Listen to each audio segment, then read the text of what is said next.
самого раннего утра специалисты водоканала приступили к плановым работам. Воду в городе отключили из-за ремонта водовода по улице Войнахская и подключения нового водовода на одном из участков нового района.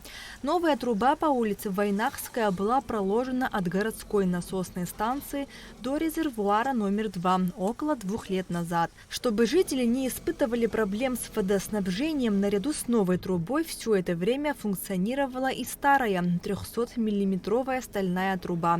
Чтобы ее заглушить, сначала надо было просушить. Из-за того, что много утечек на старой трубе, мы решили ее заглушить, потому что старая труба, она практически уже никто на ней не сидит. Вот этот водовод после резервуара питает город, центральную часть города, рынок, вот эти улицы, которые прилежащие к рынку, весь центр города вот этот водовод питает. Не только он, и все остальные тоже, но и этот тоже в том числе. И вот я думаю, мы город раньше объявленного запустим, я так надеюсь на это.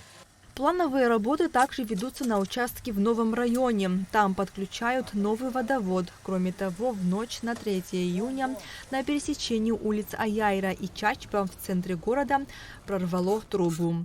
Дорогу начало заливать водой. Воспользовавшись общим отключением водоснабжения в районе, бригада РСУ администрации города Сухум приступила к работам ранним утром. На улице Чачба чугунная труба была заменена на пластиковую около 10 лет назад. Здесь вода была, увидели, проезжающие, кто-то увидел, позвонил, организовали срочно, приехала вот эта бригада РСУ, они... в общем, нашли причину. Вот оно держалось, и вчера ни с того, ни с сего от паи в дом, стык от пая в дом, он лопнул. Вода пошла. Вчера здесь эта бригада была, но так как вчера воды очень много было, не было остановки в городе, остаточное давление большое было, они вчера не смогли устранить эту проблему.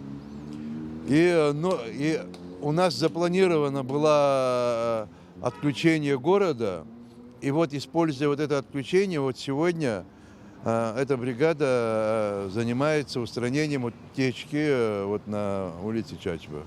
Чтобы устранить утечку или же заменить старый водовод на новый, работники водоканала с утра на ногах. Специалисты стараются побыстрее закончить запланированные работы и подать воду населению. После окончания работ и подключения водовода вода в дома начинает поступать через час-полтора.